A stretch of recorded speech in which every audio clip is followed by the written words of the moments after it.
Thank you, Mr. Chairman, and congratulations to both of you on your nominations.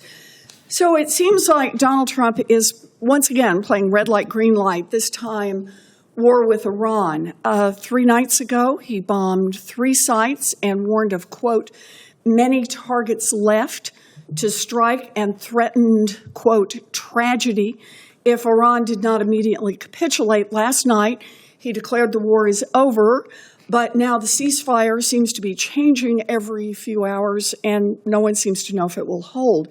Now, no one wants Iran to have a nuclear weapon, but experts in intelligence have told us time and time again, Iran's nuclear program cannot be bombed out of existence. So the question is, what is President Trump's plan? Another endless war in the Middle East? Vice Admiral Cooper, you are currently the Deputy Commander of U.S. Central Command. You are nominated to be commander, but you're already there. You don't decide policy, obviously. You carry out the president's orders. So today, I just want to ask you if you have any clarity from President Trump, the commander-in-chief who chose this war, on what comes next. So, Vice Admiral Cooper, has President Trump communicated to you whether or not he could contemplate American troops fighting in Iran? Senator, as we sit here today, and as has been well described, a very dynamic time, yes. Literally right now as we're sitting here, the military's #1 priority is the safety and security of our men and women in the Middle East. That remains our priority.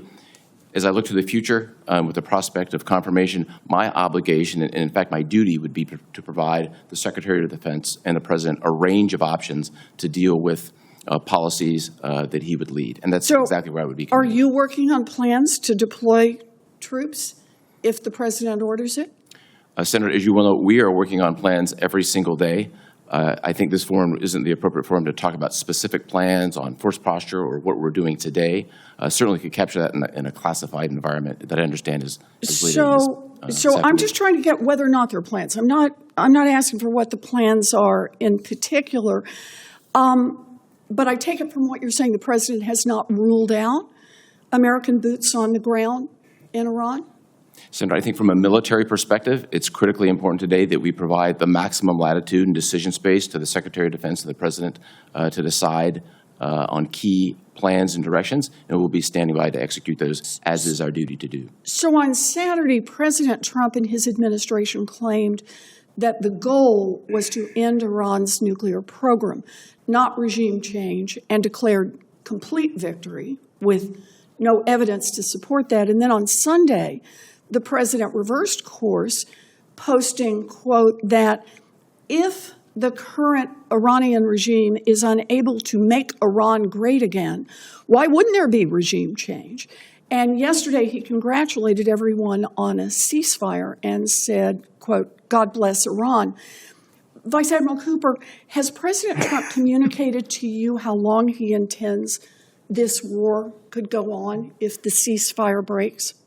Senator, our role from a military perspective is to remain ready for a wide range of contingencies and protect our people, and that's exactly what we're doing today. So that means you're preparing for a protracted war, is that right? I think it would be inappropriate to comment on any specific action, but we're prepared for a wide range of contingencies, which is what would be expected. Well, I'm just asking about your preparation, sir. I'm not asking what actions you will take. Our service members who volunteer to give so much have a right to know that the President of the United States values their lives and sends them into harm's way only when we clearly have a plan to understand how this protects the United States of America. I'm very concerned about the President's on-again, off-again explanations of why this bombing has taken place and that he's doing it with no constitutional authority. Only Congress can declare war, and the Senate must vote immediately to prevent another endless war. So I want to raise one more question, and that is reports that the Trump administration now wants to dismantle reforms developed under the first Trump administration to prevent civilian harm. Killing civilians is not only wrong, it threatens national security. General Stanley McChrystal called it insurgent math, meaning that for every civilian you kill, you create 10 new enemies. Vice Admiral Cooper, why is it important to U.S. national security to prevent civilian harm? Well, Senator, first, thank you for your advocacy and passion on this issue. I share your same passion. I think it's a national security issue. It risks degrading our credibility and trust and puts troops at risk. And if confirmed, I'll continue to do what I do today, which is take an organization that has moved, I believe, from compliance to having civilian harm risk mitigation as part of our culture. It's important. Thank you. I appreciate that. Thank you, Mr. Senator Chairman. Warren.